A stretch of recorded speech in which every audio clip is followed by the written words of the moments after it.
नमस्कार, मैं हूं आपके साथ मयंक। आज 26 तारीख है और देखिए आज सुबह सुबह जिस तरह से अमेरिका और इजराइल ने ईरान पर हमले किए, अब उसका बदला लेना ईरान ने शुरू कर दिया है। और जो खबरें इस वक्त आ रही हैं, ईरान ने बड़ा पलटवार किया है अमेरिका के ऊपर। अमेरिका के कई ड्रोन्स गिरा दिए गए हैं और अमेरिका के प्लेन्स भी हिट होने की खबरें आ रही हैं। देखिए इस पे थोड़ा इंतजार करना होगा कितने प्लेन्स गिरे हैं इसको लेकर, लेकिन जो खबरें आ रही हैं उसके मुताबिक ईरान ने अपनी एंटी प्लेन मिसाइल्स जो हैं वो फायर की, डिफेंस सिस्टम से मिसाइल्स फायर की गई और उससे अमेरिका के कई ड्रोन्स तबाह हो गए जिनकी तस्वीरें सामने हैं। लेकिन खबर यह भी है कि F-35 जेट्स जो कि ईरान के एयर स्पेस में अंदर घुसने की कोशिश कर रहे थे, उनको हिट किया गया है। देखिए आरजीसी की तरफ से अभी जो खबरें सामने आ रही हैं ये दावे हैं, जैसी खबर सामने आएगी कंफर्म होगी मैं आप तक पहुंचाऊंगा। लेकिन ये ईरान की तरफ से जबरदस्त पलटवार बताया जा रहा है। हॉर्मूज में इस समय हालात ऐसे हैं,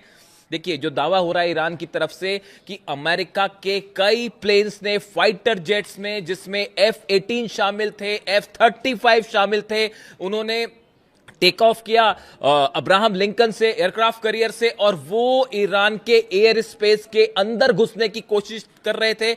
इसी दौरान ईरान की तरफ से जबरदस्त मिसाइल्स हमले किए गए, पलटवार किया गया, जिसके चलते कई ड्रोन्स गिरे हैं, प्लेन्स भी हिट होने की खबरें हैं और बाकी के जो काफिला लेके घुस रहा था अमेरिका, वो वापस लौट पड़ा है, उसे पीछे हटना पड़ा है।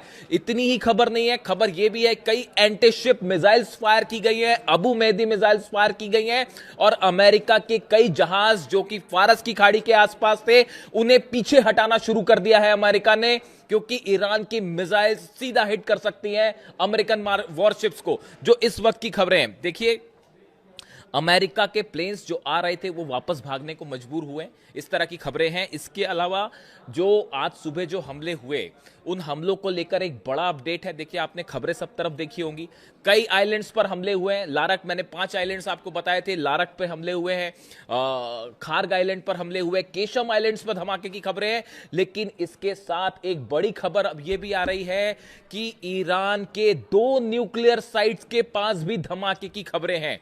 अभी इसके बारे में और डिटेल आएगा, मैं आप तक पहुंचाऊंगा। खबर यह है ईरान के 2 न्यूक्लियर साइट्स पर धमाके की खबरें हैं, उन्हें निशाना बनाने की कोशिश की गई है और ये हमले इजराइल की तरफ से किए गए।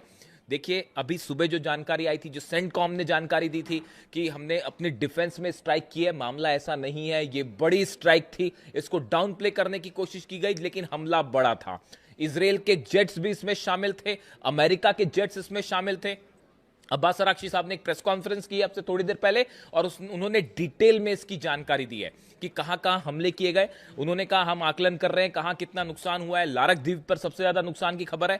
अब उसके बाद ईरान की तरफ से बड़े ऐलान हुए हैं। पहला, इस समय जब मैं आपसे बात कर रहा हूं हॉर्मूज में अच्छी खासी भिड़न जारी है, दोनों तरफ से हमले इस वक्त भी जारी हैं और ईरान ने बड़ा मिसाइल लॉन्च किया है हॉर्मूज के आसपास, अमेरिकन जहाजों पर, अमेरिकन एयरक्राफ्ट पर। अब देखिए इसके अलावा जो खबरें हैं, ईरान की तरफ से 2 बड़े एक्शन हुए हैं।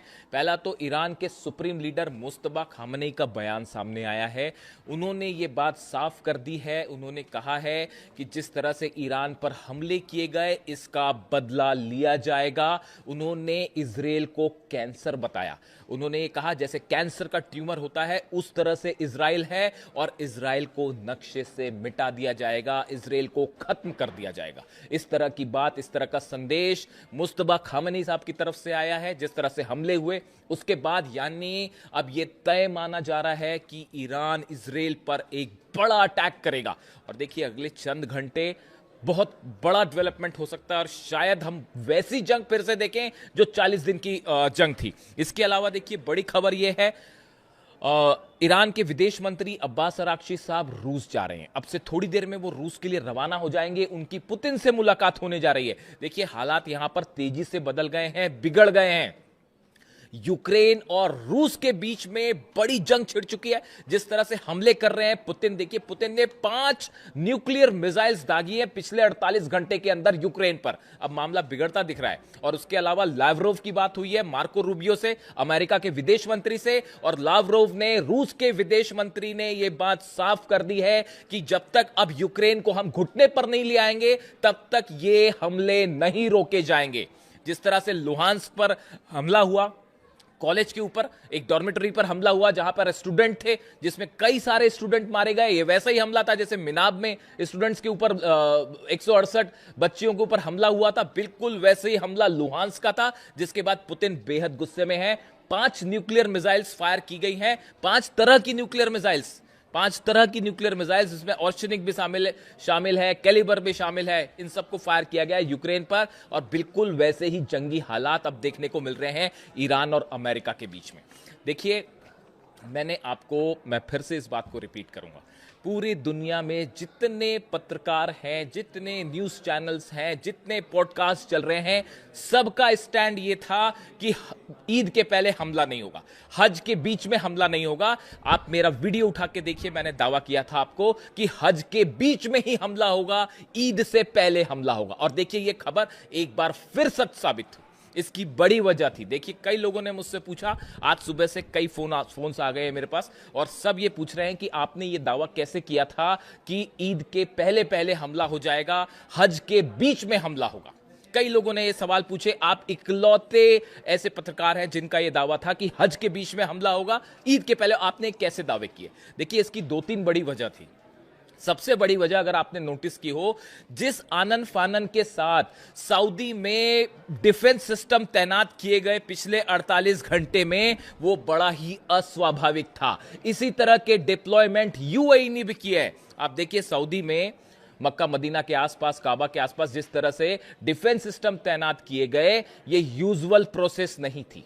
आप इसको समझिए, डिफेंस, अगर आप इस बात पर नजर रखें तो यह साफ बात दिखाई दे रही थी कि सऊदी को इस बात का डर था कि ईरान अचानक हमला कर सकता है। अब सऊदी को इस बात का क्यों डर था? क्या सऊदी इस बात को जानता था? क्या मोहम्मद बिन सलमान इस बात को जानते थे कि अमेरिका और नेतन्याहू एक बार फिर स्ट्राइक करने जा रहे हैं 48 घंटे के अंदर? क्या यही वजह थी उस जल्दबाजी की, जो डिफेंस सिस्टम तैनात किए गए, आनन फानन में इजराइल से सिस्टम मंगवाए गए? एक पॉइंट। दूसरा पॉइंट आप देखिए, अब्राहम लिंकन एयरक्राफ्ट कैरियर पर पिछले 48 घंटे के दौरान बड़े डेवलपमेंट्स हुए। F-35 जेट्स ने टेक ऑफ किया, F-18 जेट्स ने टेक ऑफ किया। अमेरिका की तरफ से जब भी कोई बड़ी एयर स्ट्राइक होती है, उसके ठीक पहले अमेरिका की एयरफोर्स एक मिनी एक्सरसाइज करती है, जो कि शुरू हो चुकी थी। दूसरी बड़ी वजह। तीसरी बड़ी वजह, इजराइल से कई रिफ्यूलिंग जेट्स ने टेक ऑफ किया। बेन गुरियन एयरपोर्ट से 4 से 5 रिफ्यूलिंग जेट्स ने टेक ऑफ किया, जो हॉर्मूज के ऊपर गए। आप सोचिए, अगर रिफ्यूलिंग जेट्स टेक ऑफ करते हैं बेन गुरियन एयरपोर्ट से, वो हॉर्मूज के ऊपर क्यों गए? ऑब्वियस सी बात है कि हॉर्मूज के आसपास कोई हमला होने वाला है। वो वहां पर भाई घूमने तो गए नहीं होंगे, पिकनिक मनाने तो गए नहीं थे वहां पे। वो F-35 F-18 जेट्स जो कि इन्वॉल्व थे, इनकी रिफ्यूलिंग के लिए गए थे कि एयरमैन के रिफ्यूलिंग की जरूरत पड़ सकती है, या अब्राहम लिंकन पर जो एयरक्राफ्ट है अमेरिका के, उनको ऑयल सप्लाई करने के लिए मूवमेंट हुआ था। इसीलिए यह बात साफ थी कि पहले ही हमला करेगा। और चौथी बड़ी वजह, देखिए, अमेरिका जब भी अटैक करता है, उसकी खास बात यह होती है कि वो एकदम से अटैक करेगा। मतलब आप ये सोचेंगे, या तो ये कहा जाएगा अभी बातचीत हो रही है और उसके बीच में हमला हो जाएगा। इसीलिए शायद ये सोचा अमेरिका ने कि सब ये मान के चल रहे हैं कि भाई अभी हज चल रहा है, ईद होने वाली है, इसलिए हमला नहीं होगा। सरप्राइज करने की कोशिश की गई ईरान को और बीच में हमला कर दिया गया। ये वैसा ही था जैसे अली खामनेई साहब पर हमला हो। इसीलिए आपको कहते हैं कि जो पुराने ट्रेंड्स हैं उससे सीखना पड़ेगा, आपको समझना पड़ेगा।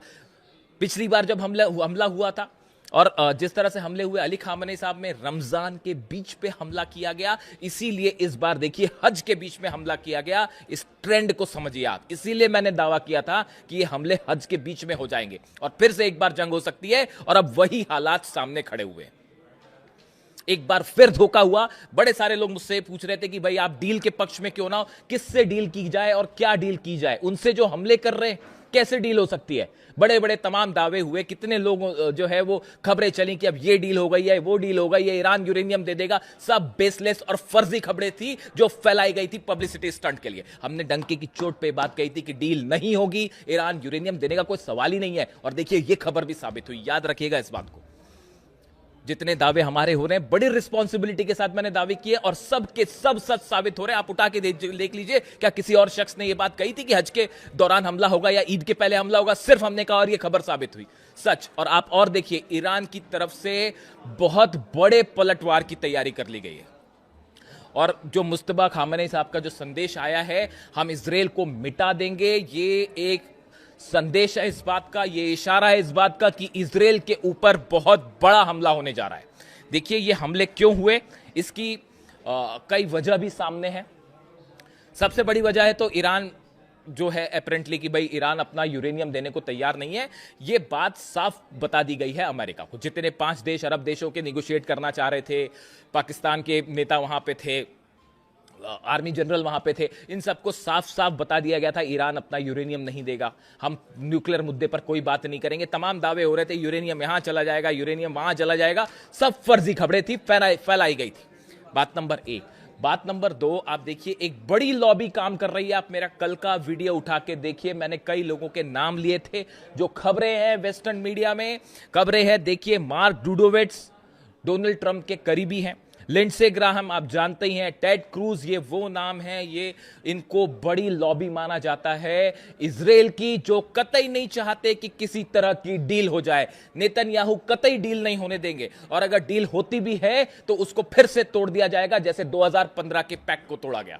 इसीलिए ईरान विश्वास करने को तैयार नहीं है, इसीलिए मुस्तफा खामेनी कह रहे हैं कि हम विश्वास नहीं करेंगे। और अब हालात ये है, देखिए बड़ी इस समय ईरान खास तौर पर हॉर्मुज में, चूंकि हमले आइलैंड्स पर हुए इसलिए अभी पूरा फोकस जो है हॉर्मुज में, और हॉर्मुज में इसको जंग कहते हैं, सीधी सीधी जंग छिड़ी हुई है। लेकिन अगले चंद घंटों में ईरान की तरफ से बड़ा मिसाइल अटैक हो सकता है।